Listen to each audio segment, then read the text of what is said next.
주님, 하나님의 임재 앞에 왔습니다. 이 땅에 길이 없고 하늘에만 길이 있음을 고백합니다. 이 예배를 통하여 하늘이 열리며 하나님을 배웠기를 소망합니다. 이제 간구하오니 거룩한 영께서 이곳에 함께 하시고 저희의 기도에 응답하시며 하늘의 능력을 덧입을 수 있도록 이 예배를 축복해 주시옵소서. 이 예배를 가능케 하시는 예수 그리스도의 이름으로 기도하옵나이다. 아멘. 교동문 776장 그리스도의 고난과 희생. 그가 찔림은 우리의 허물 때문이요 그가 상함은 우리의 죄악 때문이라.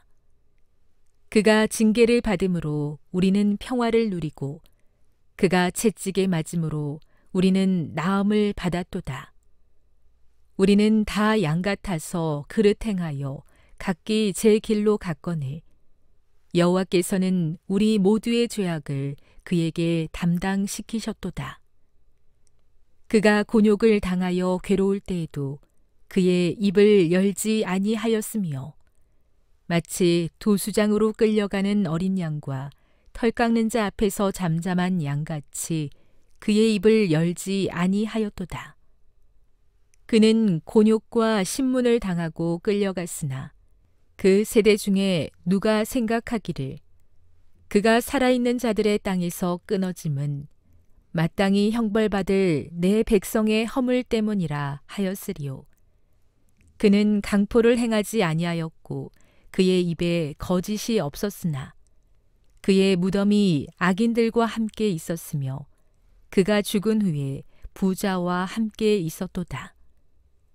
여호와께서 그에게 상함을 받게 하시기를 원하사 질고를 당하게 하셨은즉 그의 영혼을 속건제물로 드리기에 이르면 그가 씨를 보게 되며 그의 날은 길 것이요 또 그의 손으로 여호와께서 기뻐하시는 뜻을 성취하리로다.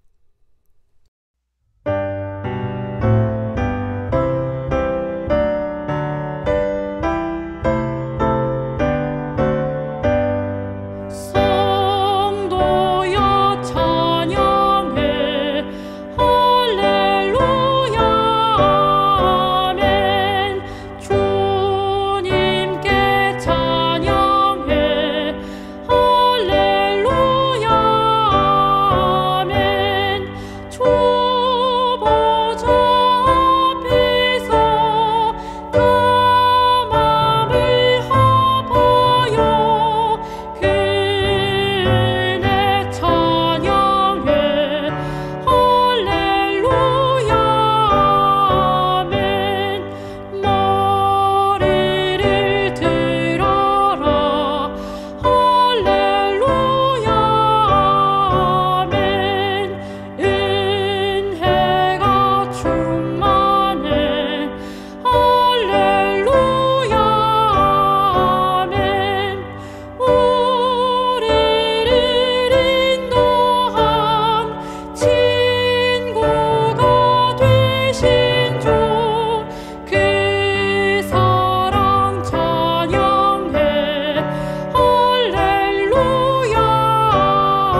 때로는 그들의 기도가 내게 응답이 되게 하시고, 때로는 그들의 하나님이 내게 응답하소서, 응답하소서.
성도 여러분, 안녕하십니까?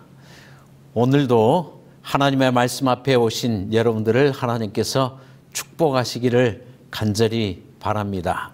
오늘은 다섯째 인과 탄원의 기도라는 제목으로 말씀을 펼치겠습니다. 코로나 시대이지만 우리들에게 하늘이 열려 있음을 인하여 참으로 감사합니다. 먼저 오늘의 본문의 말씀 제가 읽도록 하겠습니다. 요한계시록 6장 9절 이하의 말씀을 읽겠습니다. 다섯째 인을 떼실 때 내가 보니 하나님의 말씀과 그들이 가진 증거로 말미암아 죽임을 당한 영혼들이 제단 아래에 있어 큰 소리로 불러 이르되 거룩하고 참되신 대주제여 땅에 거하는 자들을 심판하여 우리 피를 갚아주지 아니하시기를 어느 때까지 하시려 하나이까 하니 각각 그들에게 흰 두루마기를 주시며 이르시되 아직 잠시 동안 쉬되 그들의 동무 종들과 형제들도 자기처럼 죽임을 당하여 그 수가 차기까지 하라 하시더라. 저는 여러분과 함께 요한계시록 4장부터 펼쳐지고 있는 7인에 대해서 차근차근 함께 살피고 있습니다. 지난 시간까지 저희는 넷째 인을 떼는 장면을 살펴보게 되었습니다. 오늘은 예수님께서 하나님 보좌 옆에서 다섯째 인을 떼실 때에 이 땅에서 되어지는 형편에 대해서 함께 살피도록 하겠습니다. 제목은 다섯째 인과 탄원의 기도입니다. 예수님께서는 7인으로 봉함된 이 말씀을 펼치고 있습니다. 5번째 인을 떼고 있습니다. 그때 이 땅에서는 제단 아래 순교자들이 하늘을 향해서 탄원하고 있습니다. 우리 피를 신원해 달라는 이 순교자들의 탄원이 하늘을 향하여 올라가고 있는 이런 모습을 저희는 볼 수 있습니다. 이를 인하여 저희는 복음전도 223쪽의 말씀을 읽고 계속해서 다섯째 인을 살피도록 하겠습니다. 복음전도 223쪽의 말씀을 읽겠습니다.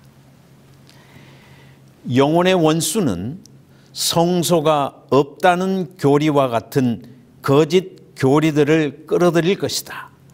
성소 문제는 그것으로 인하여 믿음에서 이탈하는 자들이 있게 될 문제 중에 하나가 될 것이다. 하늘 성소의 문제는 기독교회가 예수님을 놓쳐버리고 믿음에서 이탈하는 그러한 중요한 시금석이 될 것이라는 것을 복음 전도는 저희들에게 경고로서 예언하고 있습니다. 하늘 성소에서 되어지는 이 하늘 성소 진리는 교회의 교인들에게 시험이 될 것이며 하나님의 교회에 많은 이탈자들이 생겨나는 중요한 교리가 될 것이라는 것을 경고해 주고 있습니다. 유대인들은 십자가에서 예수님을 잃어버렸습니다. 그들은 수천 년 동안 기다려왔던 메시아를, 그 교리를, 그 진리를 십자가 앞에서 완전히 잃어버리게 되었습니다. 아직까지 그들은 갈 길을 찾지 못하고 있습니다. 그런가 하면 로마 가톨릭 교회는 승천하신 예수님을 뒤따라가지 못함으로 예수님이 승천하셨을 때 예수님을 잃어버리고 잊어버리게 되었습니다. 그러므로 로마 가톨릭 교회는 하늘 성소로 따라 들어가지 못함으로 여전히 이 땅에서 제사를 드리고 있습니다. 형태는 조금 바꾸었지만 그들은 미사라는 이름으로 아직도 땅의 제사를 드리고 있습니다. 많은 성인들의 중보를 의지해서 그들은 여전히 제사 드리고 있습니다. 심지어는 마리아를 의지해서 그들의 기도가 간절히 상달되기를 의탁하는 그런 미사를 드리고 있습니다.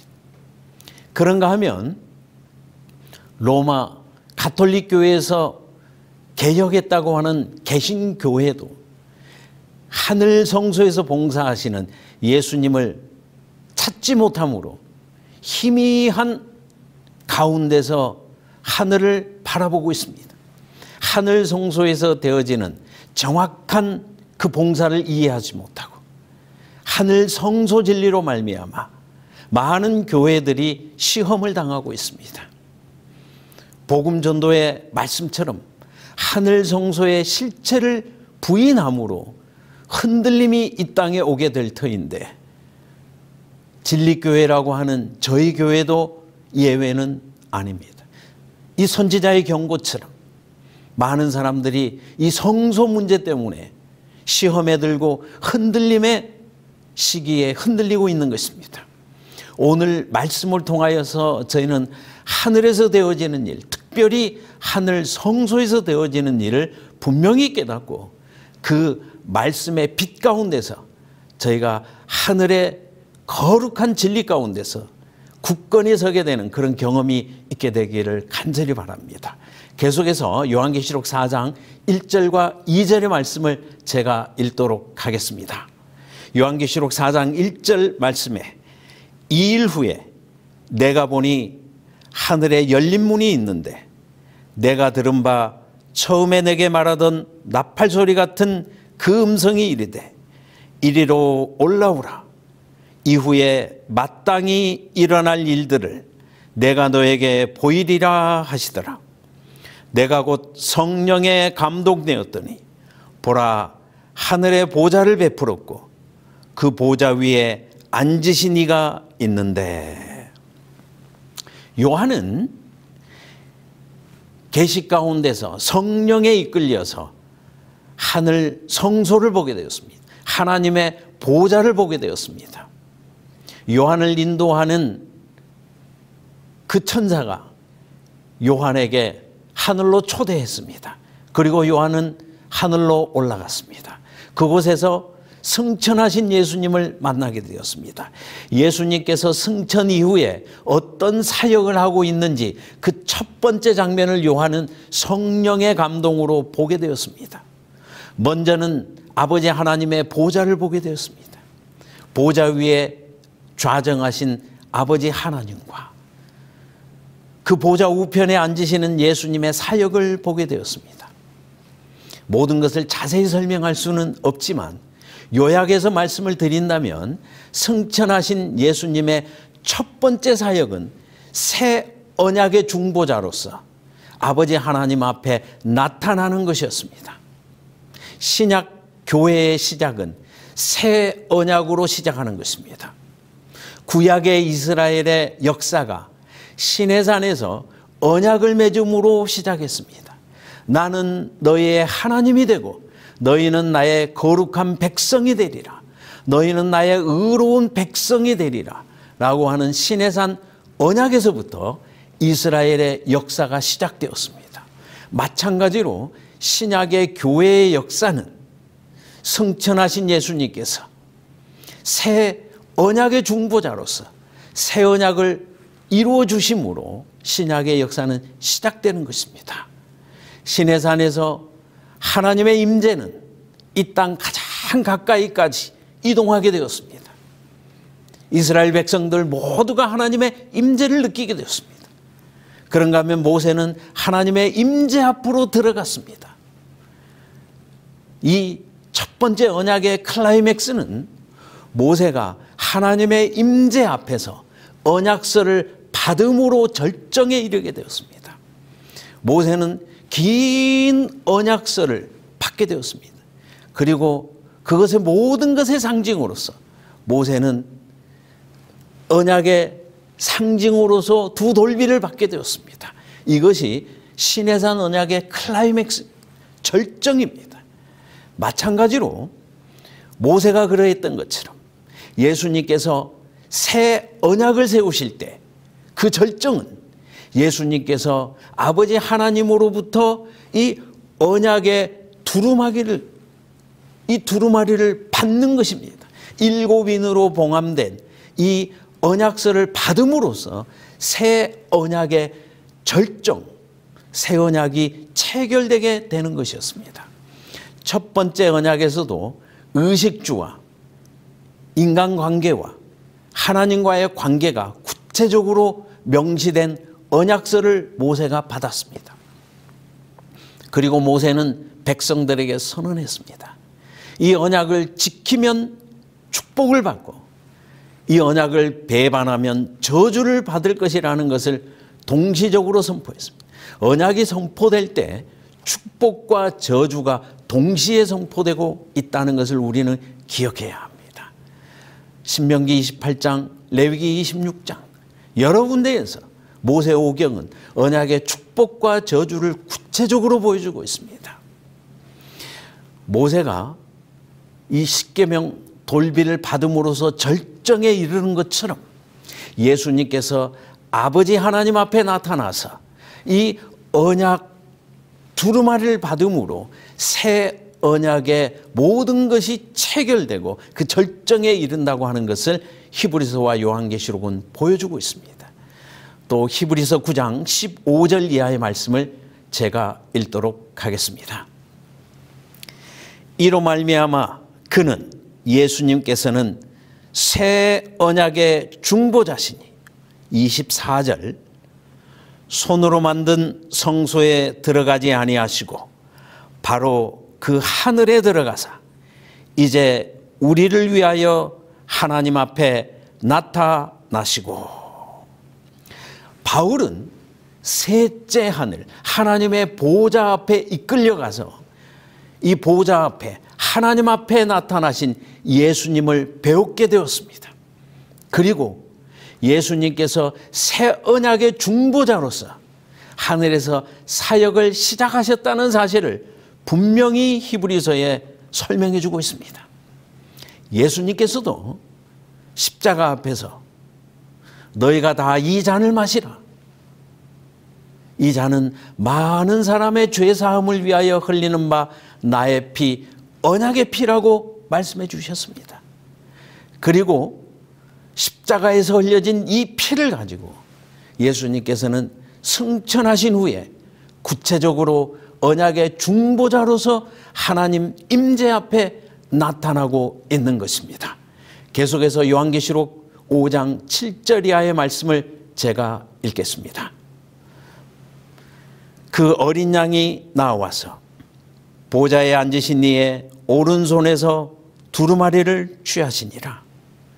그 두루마리를 취하심에 내 생물과 24 장로들이 그 어린 양 앞에 엎드려 각각 검은고와 향이 가득한 금 대접을 가졌으니 이 향은 성도의 기도들이라. 그들이 새 노래를 불러 이르되. 예수님께서는 승천하시자마자 새 언약의 중보자로서 하나님 앞에 나타나셔서 7인으로 봉함된 이 언약의 두루마리를 받으시는 것입니다. 그러므로 예수님의 하늘 성소의 첫 번째 사역은 새 언약을 체결하는 것이고 새 언약을 완성하는 것이고 이것의 상징으로서 언약서를 받으시는 것입니다. 모세가 첫 번째 언약을 맺을 때, 옛 언약을 맺을 때 그 언약서를 백성 앞에 낭독하며 축복과 저주를 선언했습니다. 그와 같이 예수님께서도 언약서를 받으신 후에 그 언약서의 인을 하나씩 뗄 때마다 언약의 축복과 저주가 내 말들을 통해서 이 땅에 선언되고 있다는 것을 알 수가 있습니다. 저희는 지난 시간에 예수님께서 첫째 인을 떼실 때 흰 말이 나타나고 둘째 인을 떼실 때 붉은 말이 나타나고 검은 말, 청황색 말이 차례대로 나타나고 있다는 사실을 살펴보았습니다. 이 네 말들은 언약의 축복과 저주라고 말씀을 드렸습니다. 이 언약의 축복과 저주, 이것은 모세가 선언했던 그 축복과 저주와 똑같은 모양으로 나타나고 있다는 것을 저희는 이미 살펴보았습니다. 지난 시간 복습 차원에서 요한계시록 6장 7절과 8절의 말씀을 또 읽도록 하겠습니다. 요한계시록 6장 7절의 말씀에 예수님께서 넷째 인을 떼실 때 내가 넷째 생물의 음성을 들으니 말하되 오라 하기로 내가 봄에 청황색 말이 나오는데 그 탄자의 이름은 사망이니 음부가 그 뒤를 따르더라. 그들이 땅 4분의 1의 권세를 얻어 검과 흉령과 사망과 땅의 짐승들로서 죽이더라. 넷째 인을 뗄 때의 이 땅의 형편은 총체적인 언약 저주라고 설명을 드렸습니다. 첫째, 둘째, 셋째, 넷째 말들이 언약의 축복과 저주를 이 땅에 가지고 온다면 넷째 말에서는, 청황색 말에서는 총체적으로 언약 저주가 이 땅에 임하는 교회의 형편을 보여주고 있습니다. 구약에서도 이스라엘 백성들이 언약에서 멀리 떠나가서 배도하면 언약의 저주가 총체적으로 나타나는 것처럼, 즉 기근과 칼과 서로 죽이는 일과 들짐승과 사망과 적국에 포로되어가는 일들이 배도한 이스라엘의 역사에 나타나는 것처럼 신약의 교회도, 교회가 하나님의 언약에서부터 멀어지게 되면 이러한 저주가 이 땅에 임하게 될 것이라고 하는 것을 선언했습니다. 마태복음 10장 34절에서도 예수님께서 미리 이 저주의 말씀을 경고하고 있다는 것을 우리는 알 수가 있습니다. 마태복음 10장 34절의 말씀을 읽겠습니다. 내가 세상에 화평을 주러 온 줄로 생각하지 말라. 화평이 아니요 검을 주러 왔노라. 내가 온 것은 사람이 그 아버지와 딸이 어머니와 며느리가 시어머니와 불화하게 하려 함이니. 38절, 또 자기 십자가를 지고 나를 따르지 않는 자도 내게 합당하지 아니하니라. 예수님께서 내가 온 것은 검을 주러 왔다고 했습니다. 언약 저주의 두 번째 저주가 검입니다. 첫 번째 저주가 기근이었습니다. 화평을 제하고 첫 번째 저주가 검이었습니다. 교회 안에 화평이 사라지고 서로 죽이는 일이 일어나는 것입니다. 두 번째가 기근이었습니다. 예수님께서 이 상황을 미리 말씀하신 것입니다. 내가 이 땅에 온 것은 축복과 함께 언약 저주가 올 터인데 교회 안에 축복과 저주가 공존하는 것입니다. 한 가정 안에 언약에 신실한 사람과 언약에서 멀어져 가는 사람이 함께 거하는 것입니다. 가족 가운데도 그런 것처럼, 교회 안이 그런 것처럼 사실 우리 안에도 성령의 법과 육신의 법이 공존하고 있습니다. 모든 사람은, 이 어두워진 세상을 지나가는 모든 사람은 언약의 축복과 함께 언약의 저주도 함께 경험하며 살아가는 것입니다. 바울의 고백처럼 우리 모두는 공고한 삶을 살아가고 있습니다. 오라 나는 공고한 사람이라. 마음으로는 성령의 법을 원하지만 또한 육신의 법이 내 안에 함께 거하고 있다고 했습니다. 우리가 언약의 백성이지만 우리에게 언약의 축복과 저주가 항상 우리 주변에 있고 우리 안에도 언약의 축복과 저주가 공존하고 있는 것입니다. 그 해결책이 이러한 공고한 삶에서 어떻게 승리할 수 있는가 하는 것이 다섯째 인에서 공개되고 있는 것입니다. 이것이 탄원의 기도입니다. 하늘을 향해서 기도하는 것입니다. 땅에 되어지는 많은 언약 저주로 인하여 원망하는 것이 아니라 하늘을 향해서 탄원하는 것입니다. 기도하는 것입니다. 가정에도 불화가 있을 수밖에 없는 어두워진 세상이지만 하늘을 향해서 자기 십자가를 지고 앞서가신 예수님을 따라 하늘 성소로 들어가는 것입니다. 예수님을, 승천하신 예수님을 뒤따르는 것입니다. 예수님을 놓치는 삶이 아니라 예수님께서 십자가를 지고 하늘 성소에 들어가신 것처럼 우리도 자기 십자가를 지고 순교자의 모습일지라도 예수님을 따라 하늘 성소에 뒤따르는 자가 승리하는 백성이라고 하는 것을 다섯째 인은 보여주고 있습니다. 그러므로 여러분, 내 말들이 차례로 등장하는 이 모습이 갑자기 다섯째 인을 뗄 때는 더 이상 말이 나오지 않고 제단 아래 순교자들이 등장하는 일로 인하여 여러분 당황할 필요가 없습니다. 이것은 논리적으로 굉장히 자연스럽게 흘러가고 있습니다. 내 말들을 통하여 언약의 축복과 저주가 이 땅에 나타날 때, 특별히 언약의 저주가 총체적으로 나타날 때 하나님의 백성은 원망 대신 기도하는 것입니다. 싸움 대신 자기 십자가를 지고 예수를 뒤따르는 것입니다. 광야의 이스라엘은 양식이 없어 원망했습니다. 단순한 음식 때문에 불평하고 원망했습니다. 우리에게 애굽의 음식을 달라고 불평했습니다. 만나를 불평했습니다. 하늘을 바라보지 못하고 땅에 되어지는 많은 일들, 심지어 하나님의 백성에게라도 찾아오는 이 언약 저주로 인하여 그들은 불평하고 원망했습니다. 그들은 다 광야에서 엎드러지고 말았습니다. 갈렙과 여호수아처럼 하늘을 향하여 믿음을 고정한 기도하는 백성이 끝까지 살아남았을지라도 대부분의 사람은 광야에서 언약 저주 가운데서 불평과 원망하고 엎드러지고 말았습니다. 소수의 신실한 자들만이 남은 무리로 살아남게 되었습니다.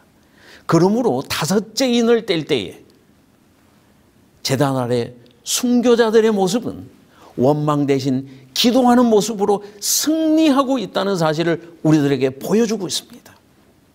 자기 십자가를 지고 하늘을 향해서 기도하되 배도의 길을 걷고 있는 옆에 형제들을 위해서 기도하며 탄원하는 이 소수의 무리가 언약 저주 가운데서 승리하는 백성들이고, 이것이 다섯째 인을 뗄 때의 모습인 것입니다. 이 사실을 히브리 12장 1절 이하의 말씀은 우리들에게 또한 빛으로 주고 있습니다. 히브리서 12장 1절을 읽겠습니다. 이러므로 우리에게 구름같이 둘러싼 허다한 증인들이 있으니 모든 무거운 것과 얽매이기 쉬운 죄를 벗어버리고, 2절의 말씀입니다. 믿음의 주요 또 온전하게 하시는 이인 예수를 바라보자. 그는 그 앞에 있는 기쁨을 위하여 십자가를 참으사 부끄러움을 개의치 아니하시더니 하나님 보좌 우편에 앉으셨느니라. 우리에게 언약 저주가 임하고 우리 주변에 언약 저주가 임할 때에 믿음의 주요 온전케 하시는 이 예수님을 바라보고 하늘 성소에서 새 언약을 세우신 그 예수님을 바라보고 무거운 것과 얽매이기 쉬운 죄를 극복하자고 하는 것이 바울의 권면입니다. 사실 무거운 것은 스스로 해결할 수 없는 것들입니다. 모든 인생은 스스로 해결할 수 없는 무거운 짐을 지며 이 땅을 지나가고 있습니다. 인종이 다른 것은 이 땅에서는 해결할 수 없습니다. 피부색이 다른 것을 우리가 염려함으로 해결할 수 없습니다. 성별이 다른 것을 해결할 수 없습니다. 여자로 태어났으면 좋았을 것을 해결할 수 없습니다. 유전적으로 연약한 모습들이 모든 사람에게 있습니다. 이것은 이 땅의 염려로 해결되지 않습니다. 예수님에게 믿음으로 맡기는 이 믿음의 길을 따라가는 길 외에는 해결책이 없습니다. 그런가 하면 얽매이기 쉬운 죄들을 경고하고 있습니다. 어떤 분은 이것을 붙어 다니는 죄라고 했습니다. 마치 우리에게 휴대폰이 붙어 다니는 것처럼 모든 사람에게 붙어 다니는 죄가 있습니다. 매이기 쉬운 죄가 있습니다. 저에게도 있습니다. 부끄러운 일이지만 모든 사람이 가볍게 여기고 심지어 친하게 지내고 있는 죄들이 있습니다. 먹는 것에, 입는 것에, 보는 것에 항상 내 주변을 맴돌고 있는 얽매이기 쉬운 죄들이 있습니다.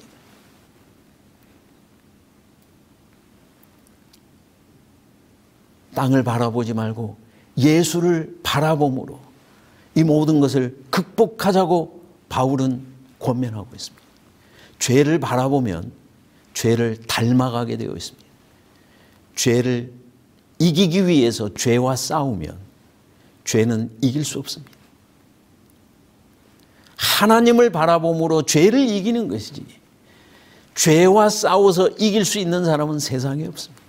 야곱은 삶의 전반부를 죄와 싸웠습니다. 이길 수 없었습니다. 그러나 야곱은 야복강가에서 하나님을 바라보고 하나님과 겨루어 이기는 삶이 무엇이라는 것을 체험으로 알게 되었습니다. 우리는 죄와 싸워서 이길 수 없습니다. 우리 주변에 심지어 하나님의 교회에 하나님의 백성 사이에 우리 가정에 언약의 축복과 함께 언약의 저주가 동시적으로 함께 임하고 있을지라도 우리는 예수를 바라봄으로 이 모든 것을 극복할 수 있는 길이 우리들에게 열려 있는 것입니다. 승리할 수 있는 유일한 길은 예수님이 십자가를 통하여 승리하신 것처럼 우리도 자기 십자가를 지고 순교자적인 삶을 살아가는 것입니다. 이 길 외에는 왕도가 없습니다. 그것을 다섯째인은 우리들에게 보여주고 있는 것입니다. 내 말들을 통해서 이 땅에 되어지는 언약의 축복과 저주 가운데서 원망하는 대신 하늘을 향해서 탄원하며 기도하는 백성들이 승리하는 백성이라는 것을 보여주고 있습니다. 요한복음 21장 15절 이하의 말씀을 또 제가 읽겠습니다. 그들이 조반 먹은 후에 예수께서 시몬 베드로에게 이르시되 요한의 아들 시몬아 네가 이 사람들보다 나를 더 사랑하느냐 하시니 이르되 주님 그러하나이다. 내가 주님을 사랑하는 줄 주님께서 아시나이다. 이르시되 내 어린 양을 먹이라 하시고 예수님을 욕하고 부인했던 그리고 제자들 간에 시기, 질투, 다툼했던 베드로에게 예수님께서 여러 가지를 묻지 않았습니다. 딱 한 가지 물었습니다. 네가 이 사람들보다 세상의 그 어떤 것보다 나를 더 사랑하느냐 물으셨습니다. 사실 제자들이 예수대학에 입학했지만 학과를 잘못 선택했어요. 시기 질투학과를 선택했어요. 그들은 예수님 앞에서 서로 시기 질투 다툼하는 일에 많은 세월을 보내게 되었어요. 십자가 앞에서도 시기 질투했습니다. 누가 높은 곳에 설 것인지를 다투고 있었습니다. 그렇지만 예수님께서 베드로에게 물으신 것은 시기 질투를 끊었느냐 그거 묻지 않으시고 네가 땅의 모든 것보다 나를 더 사랑하느냐 물으셨습니다. 우리가 이 땅을 바라보면 복잡하고 모든 것이 얽혀 있습니다. 실마리가 보이지 않습니다. 그러나 우리가 하늘을 바라보면 해결은 단순합니다. 하나님께서 우리에게 묻고 있는 것은 한 가지입니다. 베드로야, 네가 나를 더 사랑하느냐? 하나님께서 다윗에게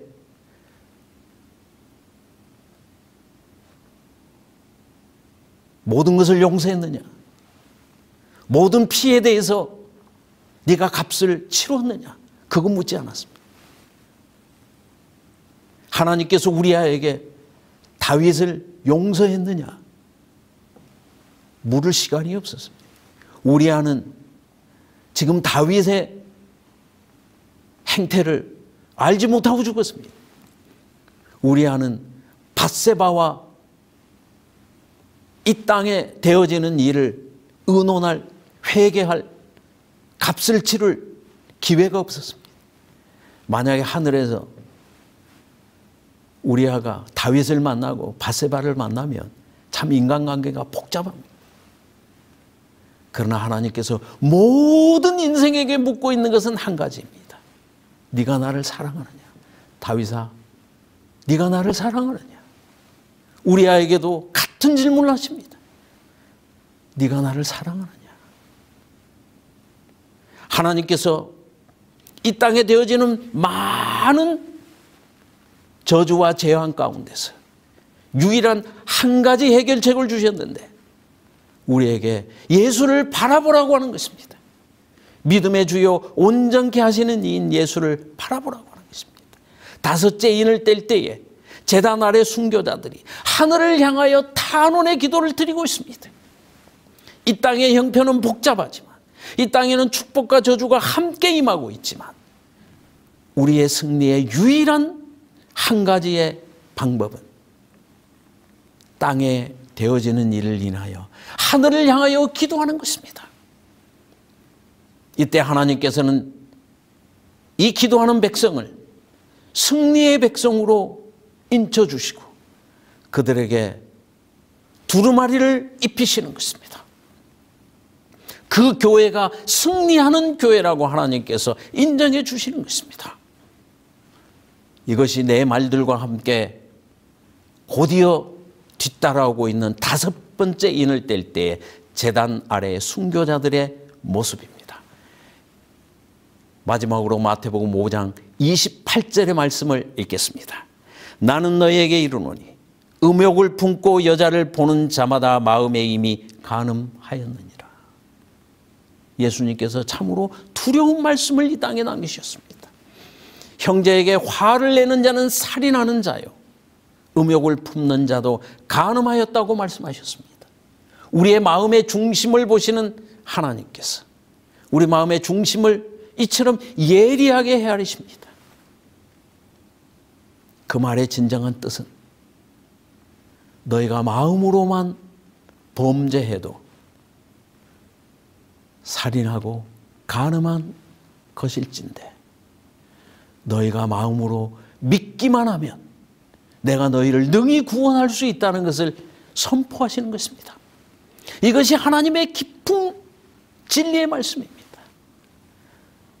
마음의 생각만으로 범죄가 이루어지는 것처럼 마음의 생각만으로 우리는 구원을 얻을 수 있는 것입니다.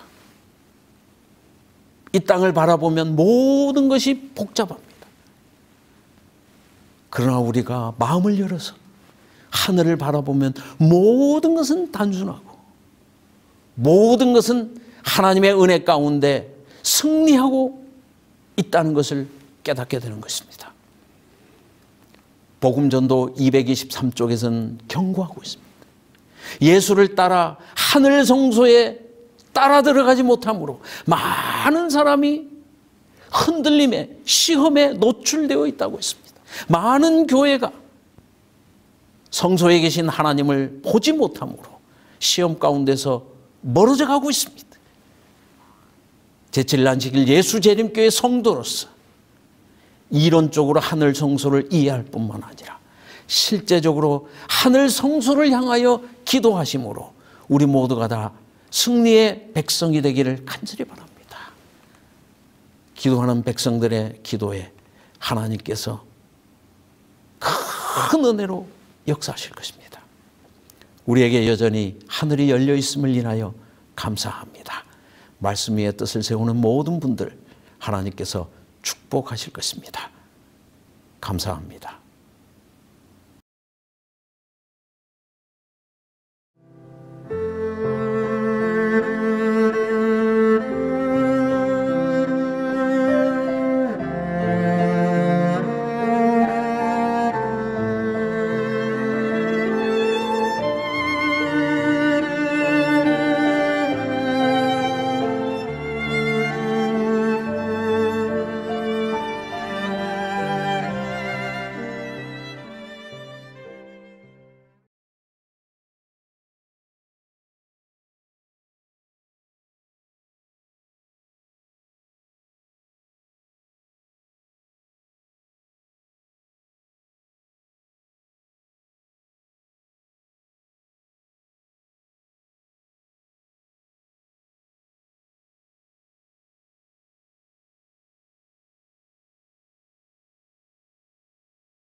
강보니 언제나 있고 성소 앞에 물두멍은 성결여하리 희생제물 어린 양의 흠없는 보혈 너와 나를 속죄해준 십자가 일세 첫째 성소 문 열리니 금빛 찬란고 기도 향기 가득 담긴 분향단 있네 세상의 빛 일곱 등잔 주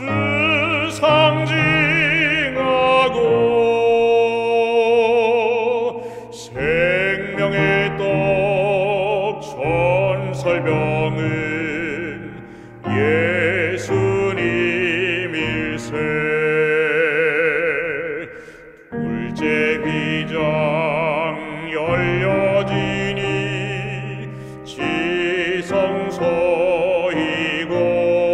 지성소이고 십계명의 두 돌비가 언약궤 안에 영원토록 변함없는 안식일 계명 하늘 성전 열리는 날 증거되겠네 언약궤의 속죄소는 속죄 이루고 덮는 그룹 천사들은 그곳 향했네 중보하고 계신 주님 만나 뵙는 곳 쉐키나의 영광으로